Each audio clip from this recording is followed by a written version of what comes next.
Hey folks, David Stewart here.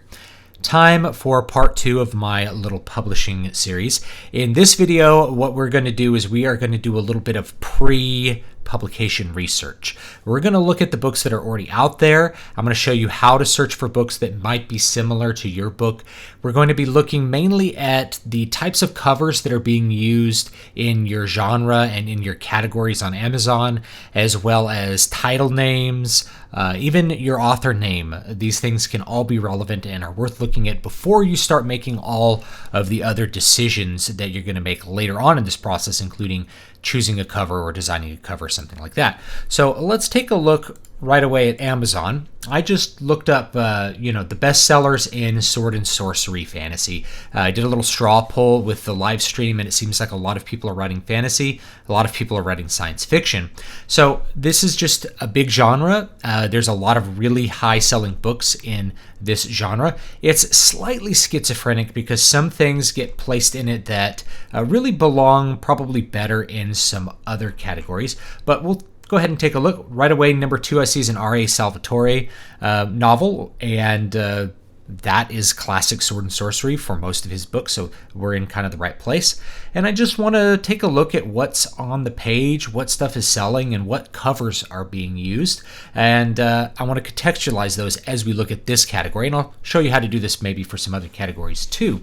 So the first one here, this book cover design, if you guys can see this, is a really simple design. I've gone over how you can use this design. I've duplicated some designs. This is what we call a central object design.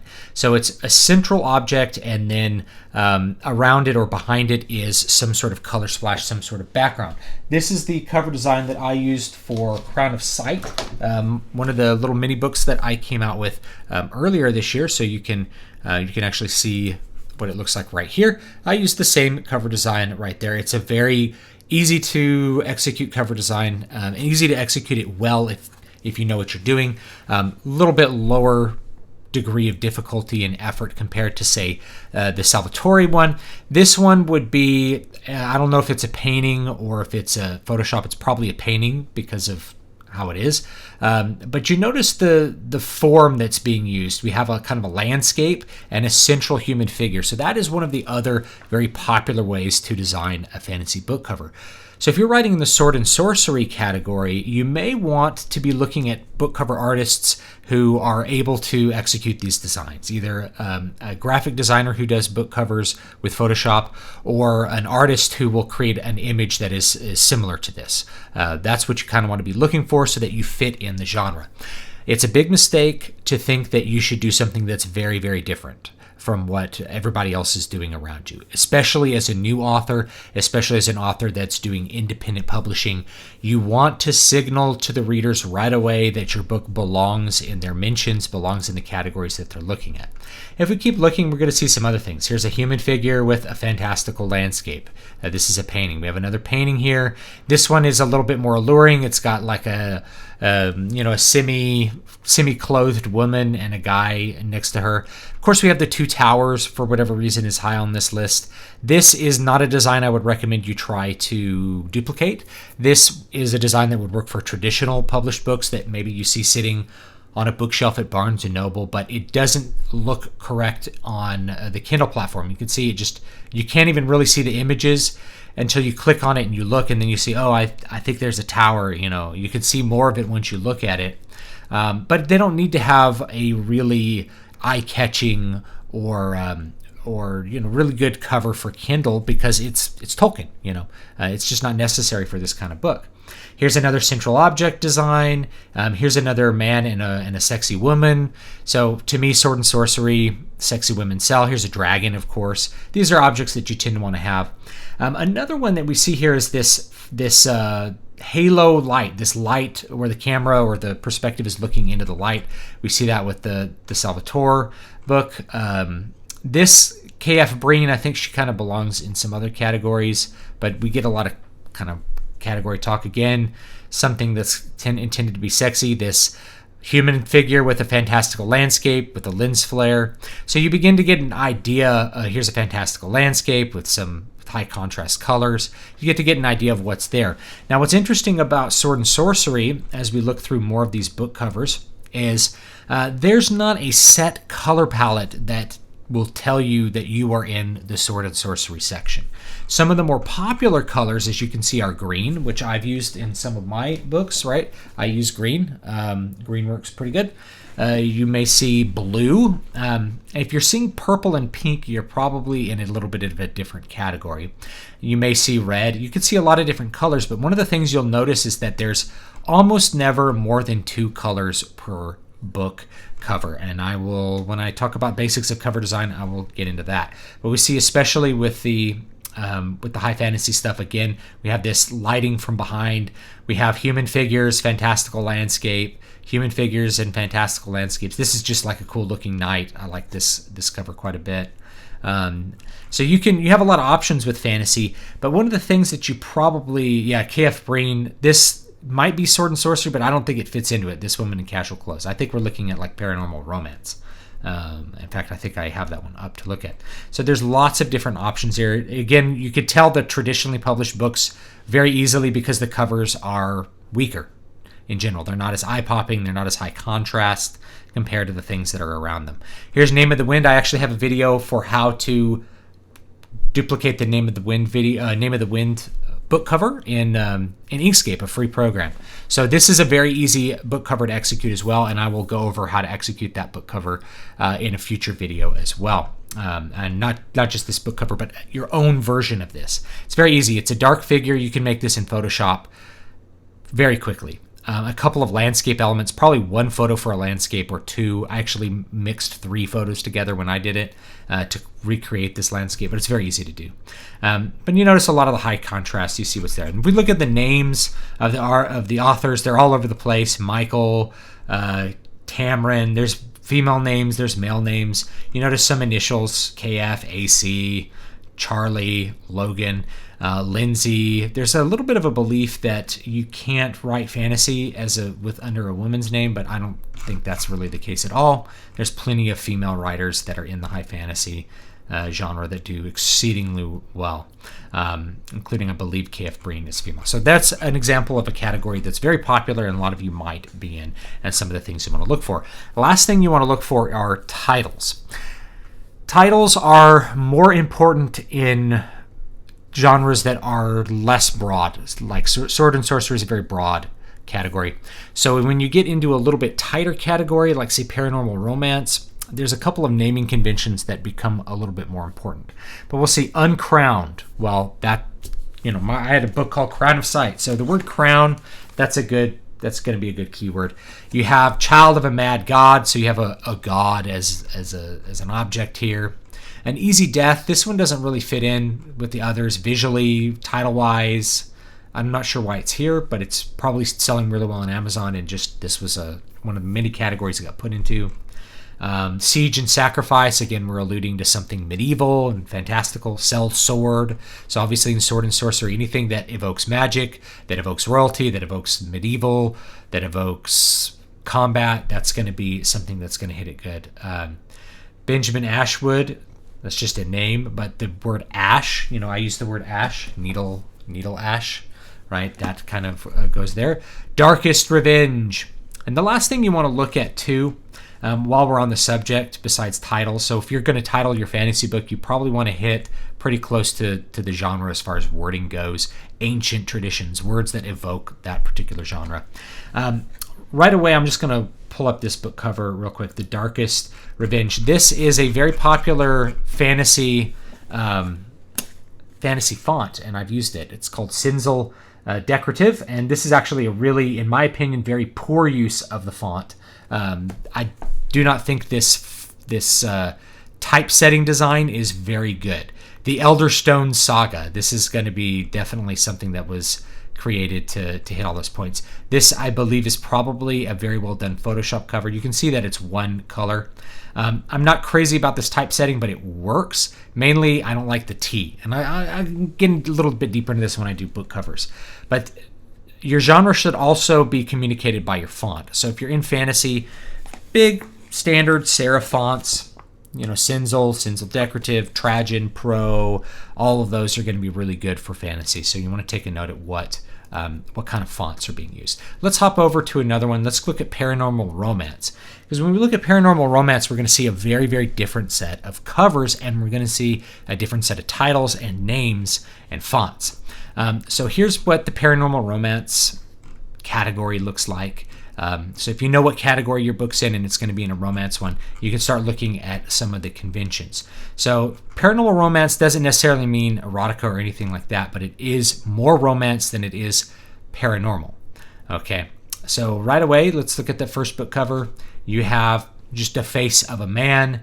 You have a combination of script and kind of sans serif. This is a very easy to make book cover. You could make this book cover very easily. There's 5 customer reviews. I don't know why this one's number 1. In fact, there's one less. Maybe it just came out and it's just hitting number 1 because of a great launch. Again, we see KF Breen. So this seems more like the appropriate category for KF Breen. This looks like Paranormal Romance. What are we seeing? We're seeing the colors blue and pink. Blue and pink and purple and blue are Paranormal Romance. This is a book cover which would be a little bit more complicated to make for a novice, but is quite easy to make, I think. So we have a combination of, again, a fantasy font. We have one in italics with just some simple effects. We have this photoshopped into her hand. This sword is just kind of awkwardly photoshopped on her hand. Then we have a wolf. Then we have some inner glow effects to make it look like there's a light bleeding around her, and then that lighting from behind. And then here's Sinsel Decorative, Demon Days, Vampire Nights, USA Today bestselling author, all that kind of stuff. So that hits it pretty hard. Notice there's going to be a couple of conventions for this particular genre, which is there's going to be a really beautiful woman, often from behind or in profile, or there's going to be a very attractive male, usually not with a shirt on and with abs in full display. Now, if you're going full erotica, you would probably cut the face off of the man. I know this sounds weird, but it's what they do in the book covers. So in this case, we have a man's face and we can see his great body. Same thing here. Dragon next door, again with words that evoke fantasy, but how do we know this is going to be a romance book and not fantasy for Dragon Next Door? Well, we know from the cover. It does have a dragon breathing this red across the cover. It's a nice little design element. But it's because we have a shirtless dude who's really good looking. We just wouldn't see that on a fantasy cover. That's something that's designed to titillate on some level. Same thing here. We have a blue moon and this bright blue coloring, this purple coloring. This is all Paranormal Romance. And you notice moons are on almost every cover. We have a moon somewhere. That's just how it is. Same thing. Lindsay Hall. Notice Lindsay Hall. All of her covers have a similar color effect, similar typefacing. You notice the typefacing on this is a little more flowy. It's a little more, it's not as rigid. It's not supposed to look like something classical. It's supposed to look like something kind of beautiful. And so that's what we're going to see here. We have a high contrast yellow-blue. We do have some red, again, blue. So blue and purple and pink are the colors that you're going to see a lot of on this. Some simpler designs, some more complex designs. But in general, what you notice is that there's almost always humans on the cover. Oh my gosh, we got to click this one. See, this is book cover working, because if it makes you click it, then it's doing its job. Let's take a look at this. This one's called Omega's Triplets, Hell's Wolves MC by J.L. Wilder. Now this is an extremely cheap and easy to make book cover. We have the same model pasted 3 times with different tattoos. These aren't really tattoos. These are these are stock assets that they've pasted and blended on top of these. Then you have a pregnant woman, and then a wolf here, and some haze to kind of blend it together and blending down into a fantastical landscape. And look at the space. Look at this kerning between the A and the S. This pops out to me as like, how did they not see this? And some random, see, they didn't even paste it together right, because there's part of his jeans down here. I don't know if you guys could see that. So this is a really kind of schlock together cover, but it doesn't matter because people click on it. They see 3 hot dudes with abs and some pregnant girl and a wolf, and they're like, oh, I wonder what that is. I gotta click me on that. So it does work. Same thing, dude with abs. So that's something that you're gonna notice. The colors, what's on there. The other thing I want to point out with this one, besides some of the titles are all going to allude to magic or something. Warrior Fae trapped. Dragon, trial by Fae. Fae king. So I guess the word Fae is big in this. Queen of the Fae. Hair of the Fae. Now, notice all the Lindsay Hall series books have the same model on the cover, and they have the word Fae.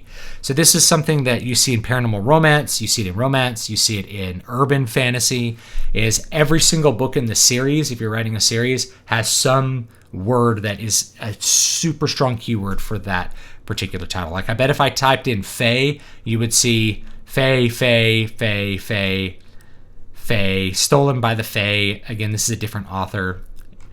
You would see all of those books pop up. Here's another IT Lucas. Again, it's just a male, attractive male face. Harley Merlin and the Broken Spell. This looks to me like it's going to be adult romance Harry Potter, which is probably right. Bella Forrest. The other thing you want to notice is the names of the authors. IT Lucas. That's not a male or a female. KF Brain, we don't know. Terry, that could be male or female. Lindsay. What you'll notice about this one is that almost every single writer has a female name or is using initials. Right, A.J. Macy. So the initials are often used to hide the initial gender of the author and get that out of the way. With genres like the romance genres or the erotica genres, there's a strong belief that female readers are slightly prejudiced against male writers, or at least are maybe strongly prejudiced against them. So it's worth your time to consider, if you're writing a romance story and you're a man, that you consider a pen name that doesn't make it obvious that you're a man right at the start. Or you could use a total female pseudonym. If I were writing romance, I would just use a woman's name. I'd use a pseudonym that was just fully female. So anyway, there's that category. Here's one more way to look for this. If you don't know what category your book is in, think of a book that you've read that is extremely similar to the book that you've written. Just very, very, very similar. So let's say you're like, man, the book that I wrote is like Name of the Wind. I wrote a book like Name of the Wind. Actually, let's do sci-fi. Let's say you wrote a book like Ender's Game. So watch it. Ender's Game. So we'll click on it. Notice the first one is an audio book, which is interesting. But let's go ahead and click on the paperback. And what we're going to look at here is we're going to look at some of the related search results. Let's click Kindle. We're going to scroll down. This is not a bad cover, by the way, but it is a trad pub cover. Notice how flat it is compared to something like the movie cover, which is very designed to pop. All right, here we go. Sponsored products related to this. These are authors that are trying to cue into Ender's Game. Again, we're seeing planets, Oh, okay. Yeah, these are going to be the books that are going to be, I should be looking to make a book cover that's like this. I noticed that there's, mostly male writers. So if you're a woman, you could use initials if you think that male science fiction readers are going to be prejudiced against you in some way, but you don't have to. In my opinion. We have a mech book. Okay. And we notice that there's no rhyme or reason to colors. There's a wide variety of colors, but we do see a lot of planets. So if you're going to have your book made and it's in space, chances are you want to stick with the space opera format of covers, which is going to be a planet, maybe a human figure. If you want to signal more straight sci-fi, it would just be a planet with ships. If you want more space opera, it'd be a planet with some people. And I'll talk more about that when we get to book covers, but you just want to take a look at what's there so you have in your mind what kind of cover you want to look for, whether you want to use a pen name or pseudonym, and what kind of title you want. With sci-fi, it could be anything, but notice we're using words like celestial, renegades, world shift. So words that cue into the genre are gonna be better for you as far as marketing. The whole point of this exercise is you got to think like a marketer. Now that you've written your book, you got to figure out how you're going to connect to the readers who want to read that book. And the way that you're going to do that is by finding the books that are similar to yours, that already have readers that are reading them, and you're going to try to market to those readers your book, which will hopefully give them an experience that they want. So that's about it for this particular video. Hopefully that is useful and interesting to you. So you're mainly going to look for covers, titles, and author names. And once you have those in your mind, then we can start talking about book cover design. We can start talking about titling your book, formatting, and all that kind of stuff, which will come in the later parts of the series. So thanks, and I will see you guys next time. Don't forget the Writestream happens every Wednesday at 6 p.m. And have a good one.